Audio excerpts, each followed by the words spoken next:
ಅಲ್ಲಿಂದ ಅವನು ಗೃಹಪ್ರವೇಶಕ್ಕೆ ಹೋಗಿ ವಾಪಸ್ ಬಂದಿದ್ದಾನೆ. ವಾಪಸ್ ಬಂದು ಟ್ರೈನ್ ಅಲ್ಲಿ ಇಳಿದಿದ್ದಾರೆ. ಇಳಿದಾದ್ಮೇಲೆ ಈ ಕಂಪ್ಲೇನೆಂಟು ಮತ್ತು ಇವನು ಆ ಮೋಟರ್ ಬೈಕ್ ಅಲ್ಲಿ ಹೋಗಿದ್ದಾರೆ. ಇನ್ ಮಿಕ್ಕಿದ 3 ಜನ ಇನ್ನೊಂದು ಮೋಟರ್ ಬೈಕ್ ಅಲ್ಲಿ ಹೊಟ್ಟೋಗಿದ್ದಾರೆ. That is the complainant motor bike ಅಲ್ಲಿ ಅವನ ಅಣ್ಣ ಮತ್ತು ಇನ್ನೊಬ್ಬ ಹೊಟ್ಟೋಗಿದ್ದಾರೆ. ಇವರು ಇಲ್ಲಿಗೆ ಬರುವಾಗ ಅವ್ರು ಫಾಲೋ ಮಾಡಿದ್ದಾರೆ. The complainant party in that case has followed these people. ಅದೆಲ್ಲ ಏನ್ ಬೇಕಾದ್ರೂ ಮಾಡ್ಕೊಳ್ಳಿ, ನೋಡೋಣ. ಎಸ್, ಅದೆಲ್ಲ ಆಯ್ತಲ್ಲ ಬಿಡಿಪ್ಪ. We are not here to make any further comments on.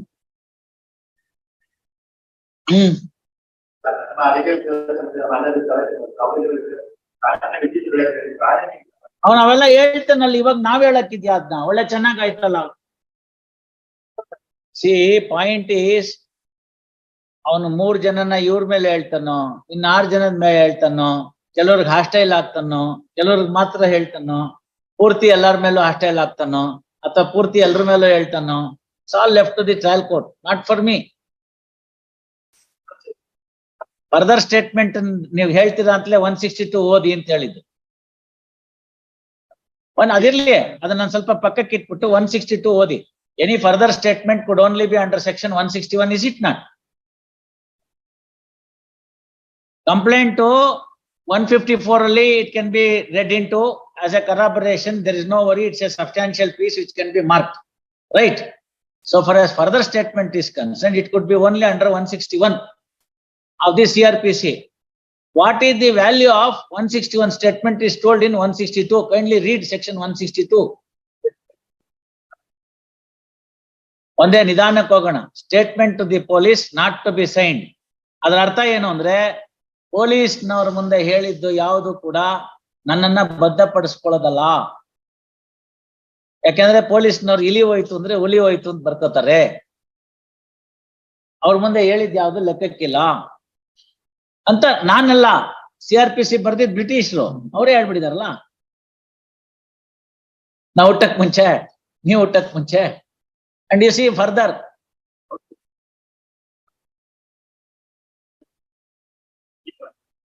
ಒಂದ್ ನಿಮಿಷ, ಸ್ಟಾರ್ಟ್ ಆಗಿರೋದೇನಂತ, ನೋ ಸ್ಟೇಟ್ಮೆಂಟ್ ಅಂದ್ರೆ ಯಾವುದೇ ಆತರ ಸ್ಟೇಟ್ಮೆಂಟ್ ಅನ್ನ ಸಾಕ್ಷಿಯಾಗಿ ಉಪಯೋಗಿಸಲ್ಕೊಡಲು ಬರುವುದಿಲ್ಲ ಅಂತ ಹೇಳ್ತಾ ಇದ್ದಾರೆ. ಹಂಗಾರೇನು ಸುಮ್ನೆ ಪೇಜ್ ತುಂಬಸಕ್ ಇಟ್ಕೋತಾರ ಅಂತ ನೆಕ್ಸ್ಟ್ ಪ್ರಶ್ನೆ. ಗೊತ್ತಾಯ್ತಲ್ಲ? ಮತ್ ಯಾಕೆ ಅದನ್ನ ಬೇಕು?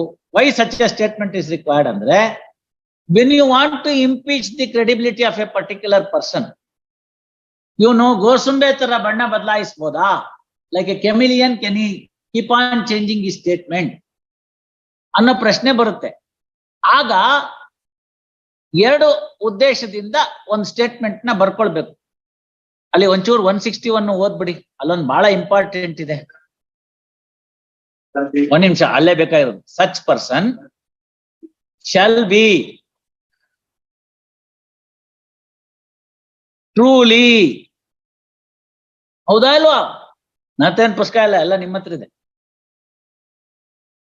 ಹೌದಾ? ಸೊ ಏನಾಯ್ತು? ಒಬ್ಬ ತನಿಖಾಧಿಕಾರಿ ಯಾವುದಾದರೂ ಪ್ರಕರಣವನ್ನ ನಡೆಸ್ತಿದ್ದಂತ ಪಕ್ಷದಲ್ಲಿ ತನಿಖೆಗೆ ಬೇಕಾಗುವಂತಹ ಯಾವುದೇ ವ್ಯಕ್ತಿಯನ್ನು ಕೂಡ ವಿಚಾರಣೆಗೆ ಒಳಪಡಿಸಬಹುದು.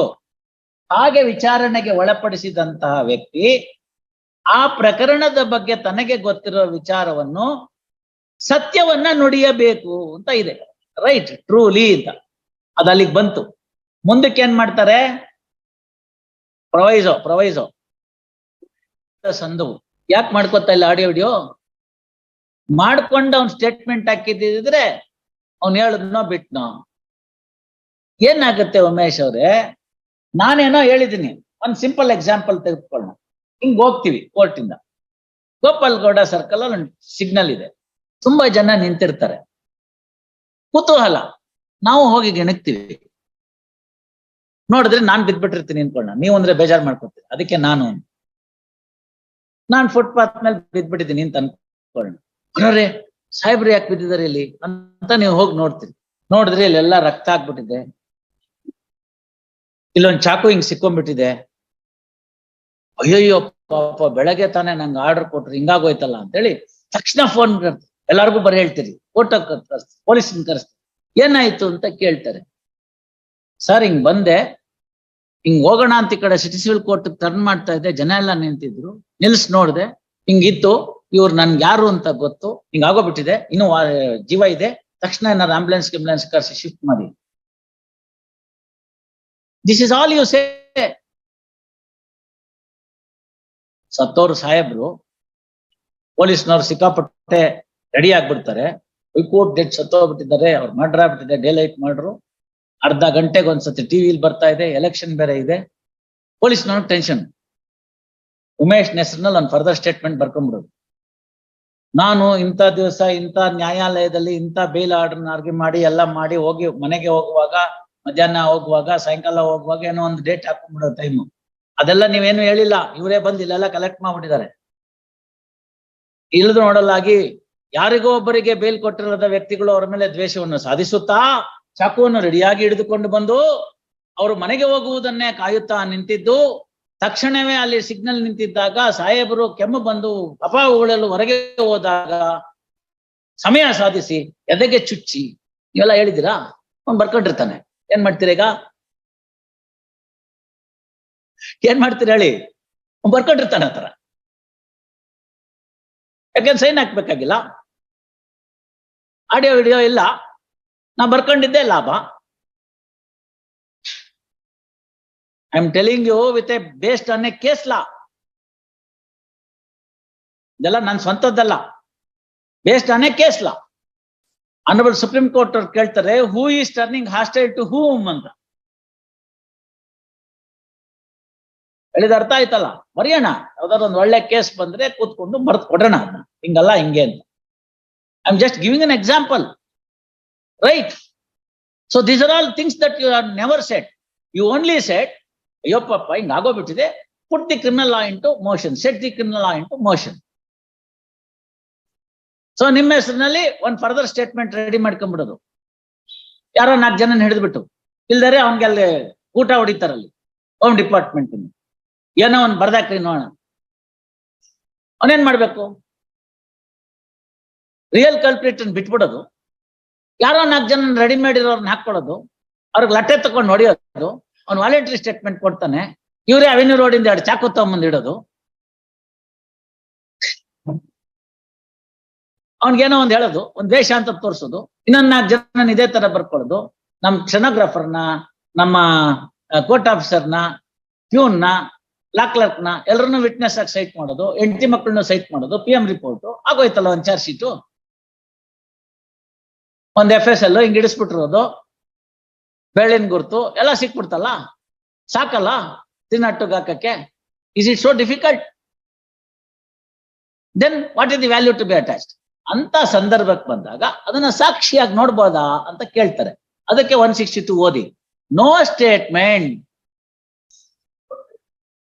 ಇವಾಗ ವಾಲಂಟ್ರಿ ಸ್ಟೇಟ್ಮೆಂಟ್ ಇರುತ್ತಲ್ಲ, ವಾಲಂಟ್ರಿ ಸ್ಟೇಟ್ಮೆಂಟ್ ಸೈನ್ ಹಾಕ್ಸ್ಕೊಂಡ್ಬಿಡ್ತಾರ. ಅದ್ ಹೆಂಗ್ ಮಾಡ್ಬಿಟ್ಟಿರ್ತಾರೆ ಅಂದ್ರೆ, ಈ ತರದೊಂದು ಪೇಜು, ಬಾರೋ ಇಲ್ಲಿ ಸೀನಾ, ಒತ್ತ ಇಲ್ಲಿ, ಒತ್ತದ ಮೇಲ್ಗಡೆ ಒಂಚೂರು ಬರ್ದಿರ್ತಾನೆ, ಇದು ಆರೋಪಿಯ ಸ್ವಖುಷಿ ಹೇಳಿಕೆ ಮಾಡಿಕೊಳ್ಳಲು ಅಂತ. ರೆಕಾರ್ಡ್ ತರಿಸಿದ್ರೆ ಅದು ಹಂಗೆ ಇರುತ್ತಲ್ಲ ಖಾಲಿ. I got it summon on file. So there resident award winner IO ಅದ್ರದ್ದು ಆಯ್ತಲ್ಲ. ಇದ್ರಲ್ಲಿ ಏನ್ ಬೇಕೋ ಬರ್ಕೋಬೋದಲ್ಲ ನೀವು.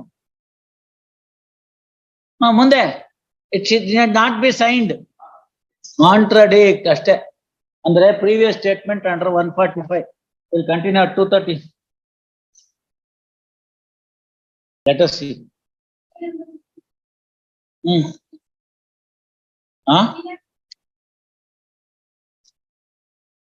ಏನ್ ಅಫೆನ್ಸ್ ಏನಮ್ಮ?